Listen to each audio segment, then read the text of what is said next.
السلام علیکم ناظرین کرام، نئی ویڈیو میں آپ کو خوش آمدید کہتے ہیں۔ جس دن یحییٰ آفریدی کو پارلیمنٹ کی خصوصی کمیٹی نے چیف جسٹس نامزد کیا تھا، اسی دن سے یہ کہا جا رہا تھا کہ یحییٰ آفریدی کیسے چیف جسٹس ہوں گے۔ اس کا اندازہ عمران خان اور پی ٹی آئی کے خلاف ان کے کیسز کے فیصلوں سے کیا جائے گا۔ ویسے تو پہلے 3 دنوں کے اندر ہی یحییٰ آفریدی نے حکومت کو پریشان کر دیا ہے۔ پہلے 3 دنوں میں کیے جانے والے بڑے فیصلوں نے شہباز حکومت کی دوڑیں لگا دی ہیں، لیکن آج 30 اکتوبر کو یحییٰ آفریدی نے وہ فیصلہ کر دیا ہے جو کسی کے وہم و گمان میں نہیں تھا۔ عمران خان اور پی ٹی آئی کو مبارک ہو۔ 8 نومبر کے بعد پورا منظرنامہ کیسے تبدیل ہونے جا رہا ہے، سپریم کورٹ سے بڑی خبر آ چکی ہے۔ تفصیلات سے میں آپ کو آگاہ کر دیتا ہوں۔ دیکھیں، ویسے تو پہلے 5 دنوں کے اندر کیے جانے والے تمام تر یحییٰ آفریدی کے فیصلے شہباز حکومت کے خلاف اور پی ٹی آئی کے حق میں ہیں۔ مثلا جو پہلے پریکٹس اینڈ پروسیجر کمیٹی میں تبدیلی کی گئی، منیب اختر جس طرح پریکٹس اینڈ پروسیجر کمیٹی میں واپس آئے، یہ فیصلہ بھی شہباز حکومت پر قیامت بن کر گزرا اور عمران خان کے لیے یہ فیصلہ خوش آئند تھا۔ اس کے بعد فل کورٹ اجلاس کے اندر جس طرح جسٹس منصور علی شاہ کو یا سپریم کورٹ کا کنٹرول دیا گیا، جس سے سب سے امپورٹنٹ خبر یہ ہے کہ سپریم کورٹ کے ججز کا وہ غیر معمولی اجلاس جو فل کورٹ اجلاس سے پہلے ہوا، جس کی خبر میں پچھلے ویلاگ میں دے چکا ہوں، جو فیصلے اس اجلاس میں کیے گئے، جو ڈیسیجنز اس اجلاس میں لیے گئے، جس کے اثرات اب آنا شروع ہو چکے ہیں پی ٹی آئی اور عمران خان کے حوالے سے۔ اب تک کا سب سے بڑا فیصلہ یحییٰ آفریدی نے کر دیا ہے۔ اس کی تفصیل میں آپ کو پہلے بتاتا ہوں، پھر آپ کو بتاؤں گا کہ 8 نومبر کے بعد کیسے منظرنامہ تبدیل ہونے جا رہا ہے۔ دیکھیں، اس ٹائم پی ٹی آئی کے وہ تمام رہنما جو لاہور میں کوٹ لکھپت جیل کے اندر قید ہیں، ڈاکٹر یاسمین راشد، عمر سرفراز چیمہ، اعجاز چودھری، میاں محمود الرشید، پاکستان تحریک انصاف کے کئی کارکنان اس ٹائم زیر حراست ہیں، جنہیں 9 مئی کے بعد سے لے کر اب تک جیل میں رکھا گیا ہے۔ پی ٹی آئی کے زیادہ تر کیسز اس ٹائم انسداد دہشت گردی کی عدالتوں میں چل رہے ہیں، کیونکہ 9 مئی کے بعد جو بدترین کریک ڈاؤن ریاست نے پی ٹی آئی پر کیا، ان تمام لوگوں کو جو اٹھایا گیا، ان کے کیسز انسداد دہشت گردی کی عدالتوں میں ہی چل رہے ہیں۔ پچھلے 1 سوا سال سے شہباز حکومت اور اس پورے نظام نے انسداد دہشت گردی عدالتوں میں بیٹھے ججز کو جس طرح دباؤ کا شکار رکھا، پریشرائز کیا، وہ سب کو پتہ ہے۔ مثلا سرگودا کے انسداد دہشت گردی کے جج ہیں محمد عباس، جنہوں نے آج سے 3 ماہ پہلے اس ٹائم کے لاہور ہائی کورٹ کے سابق چیف جسٹس شہزاد ملک، جو اس ٹائم لاہور ہائی کورٹ سے ایلیویٹ ہو کر سپریم کورٹ آ چکے ہیں، انہیں خط لکھا اور بتایا کہ کس طرح طاقتور ادارے، کس طرح اسٹیبلشمنٹ انہیں پریشرائز کر رہی ہے، ایجنسیاں انہیں مجبور کر رہی ہیں کہ وہ پی ٹی آئی کے انسداد دہشت گردی کی عدالت میں چلنے والے کیسز، کارکنوں کے خلاف فیصلے سنائیں۔ باقاعدہ سرگودا کے اے ٹی سی جج نے یہ کہا کہ میرے گھر کی بجلی کاٹی گئی، میرے گھر کا گیس کا میٹر اتارا گیا، میرے گھر کے باہر 2-3 دفعہ آگ لگ چکی ہے، فائرنگ کروائی گئی۔ یعنی وہ تمام تر انکشافات ہیں جو اس خط میں لکھے گئے۔ پھر جسٹس شہزاد نے وہ خط باقاعدہ سپریم کورٹ بھیجا، سپریم جوڈیشل کونسل میں بھی بھیجا، لیکن کیونکہ اس ٹائم قاضی صاحب سپریم جوڈیشل کونسل کے بھی سربراہ تھے تو اس خط پر کوئی کارروائی نہ ہو سکی۔ اب انسداد دہشت گردی کے وہ تمام ججز جو اس ٹائم پی ٹی آئی کے تمام تر رہنماؤں کے، اسی طرح عمران خان کے کئی کیسز میں سن رہے ہیں جو اے ٹی سی کے اندر چل رہے ہیں، وہ تمام لوگ جن کے کیسز اے ٹی سی میں چل رہے ہیں، یحییٰ آفریدی کو فل کورٹ اجلاس سے پہلے ہونے والے غیر معمولی اجلاس کے اندر یہ مشورہ دیا گیا تھا کہ جو ایک تاثر سپریم کورٹ کے حوالے سے ابھر رہا ہے کہ ماتحت عدالتوں کے ججز کو دباؤ کا سامنا ہے، لیکن سپریم کورٹ اس میں دخل اندازی نہیں کر رہی، سپریم کورٹ لوئر جوڈیشری کے ججز کے ساتھ سٹینڈ نہیں لے رہی، تو زیادہ تر ججز نے یحییٰ آفریدی کو اس فل کورٹ اجلاس میں مشورہ دیا کہ آپ اپنی لوئر جوڈیشری کے ساتھ کھڑے ہوں، ایک پیغام دیں، ایک تاثر دے ریاست کو کہ ہم ان ججز کو اکیلا نہیں چھوڑیں گے۔ اب اگر انہیں ڈرایا گیا، دھمکایا گیا تو اس کا سخت رد عمل آئے گا۔ اسی وجہ سے یحییٰ آفریدی نے 8 نومبر کو، جس دن سپریم جوڈیشل کونسل کا اجلاس ہونے جا رہا ہے، یہ بڑا امپورٹنٹ اجلاس ہے۔ کیوں امپورٹنٹ ہے، اس پر آگے بات کرتے ہیں۔ سپریم جوڈیشل کونسل کے اجلاس سے پہلے یحییٰ آفریدی نے وہ تمام انسداد دہشت گردی عدالتوں کے ججز، جن ججز کے پاس عمران خان یا پی ٹی آئی کے کیسز ہیں، ان کا ایک الگ اجلاس طلب کیا۔ یہ بڑا غیر معمولی فیصلہ ہے، کیونکہ یحییٰ آفریدی کو، کیونکہ قاضی صاحب کو بے شمار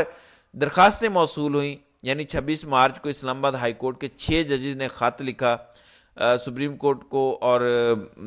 سپریم جوڈیشل کونسل کو کہ ہمیں ڈرایا اور دھمکایا جا رہا ہے، ہم آزادانہ فیصلے نہیں کر پا رہے، جس میں جسٹس بابر ستار، جسٹس طارق محمود جہانگیری، جسٹس ارباب محمد طاہر، جسٹس سمن رفت امتیاز شامل تھیں۔ یہ وہ اسلام آباد ہائی کورٹ کے تمام ججز ہیں جنہوں نے سپریم کورٹ کو خط لکھا اور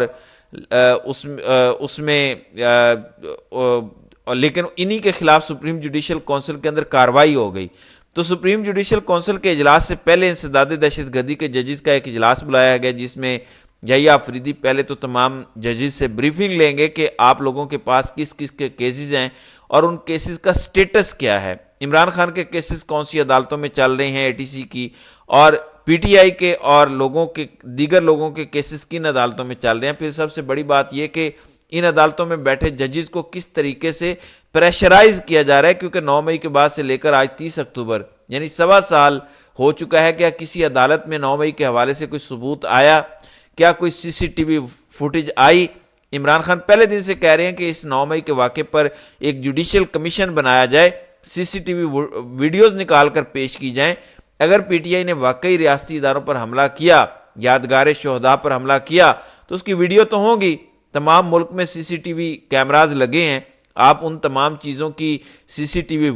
ویڈیوز نکالیں اور عدالت میں پیش کریں۔ تو یحییٰ آفریدی ایک جج سے فردن ملیں گے۔ یحییٰ آفریدی تمام تر ججز کا مشترکہ اجلاس بھی طلب کر چکے ہیں، وہاں پر بھی گفتگو ہوگی۔ اب ایک تاثر ضرور جائے گا کہ جو پہلے انسداد دہشت گردی کی ججز کو مینیج کیا جا رہا تھا، کیونکہ پی ٹی آئی کے کسی رہنما کو ضمانت نہیں مل رہی۔ آپ دیکھیں کہ 9 مئی کے بعد گرفتار ہونے والی یاسمین راشد، عمر سرفراز چیمہ یا دیگر جتنے بھی لوگ ہیں، ان کی ATC لاہور سے ضمانت نہیں ہو رہی۔ اگر ان کو لاہور ہائی کورٹ سے ضمانت مل بھی جاتی ہے تو ان کو کسی اور کیس میں گرفتار کر کے کسی اور ATC عدالت میں بھیج دیا جائے گا۔ یعنی ان ATC ججز کے پاس ان تمام لوگوں کی کیسز کو بھی دیا جاتا ہے جو ججز یا تو مینیج ہیں، یا ان ججز کو ڈرایا جا سکتا ہے، آرام سے دھمکایا جا سکتا ہے، آرام سے ان کو دباؤ میں لایا جا سکتا ہے۔ تو خبر یہ ہے کہ 8 نومبر کو جب یحییٰ آفریدی یہ اجلاس پریزائیڈ کریں گے، اس کے بعد منظرنامہ ہو سکتا ہے، میں کہہ رہا ہوں کہ تبدیل ہو سکتا ہے کہ پہلے 5 دنوں کے اندر یحییٰ آفریدی کے جو اقدامات ہیں، یحییٰ آفریدی کا جو اب تک کا کنڈکٹ ہے، اسے کم از کم یہ تاثر تو ضرور گیا ہے کہ نہ تو عدلیہ کو اب پریشرائز کیا جائے گا۔ میں بار بار پچھلے کئی دنوں سے بتا رہا ہوں کہ یحییٰ آفریدی جو سب سے پہلا کام کرنا چاہتے ہیں وہ سپریم کورٹ کو ان آرڈر کرنا چاہتے ہیں۔ اس کے بعد جو متحد عدلیہ تقسیم ہے جس پر دباؤ ہے، کیونکہ پچھلے 1 سال میں سپریم کورٹ کو متعدد ججز خطوط لکھ چکے ہیں۔ راولپنڈی کے انسداد دہشت گردی کے جج نے بھی سپریم کورٹ کو خط لکھا کہ میں نے 9 مئی کے 11 ملزمان کو ضمانت دی اور اگلے دن مجھے ڈرایا دھمکایا گیا اور میرے خلاف ایک منظم کمپین چلنا شروع ہو گئی۔ قاضی کسی کے خلاف کوئی ایکشن نہیں لے رہا تھا، کیونکہ سب کو پتا تھا قاضی اس نظام کے سب سے بڑے سہولت کار تھے۔ سپریم کورٹ میں جو بیٹھے تھے قاضی صاحب اس پورے نظام کو پروٹیکٹ کر رہے تھے۔ اسلام آباد ہائی کورٹ کے ججز نے خط لکھا، پاکستان کی پہلی دفعہ عدالتی تاریخ میں ایسا ہوا، اور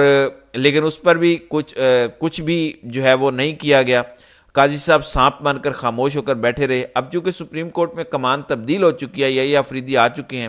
اور پہلے 3-4 دنوں کے اندر یحییٰ آفریدی کی گفتگو، ان کے کنڈکٹ نے کم از کم یہ تاثر دیا ہے کہ اب وہ عدلیہ کو تقسیم نہیں ہونے دیں گے۔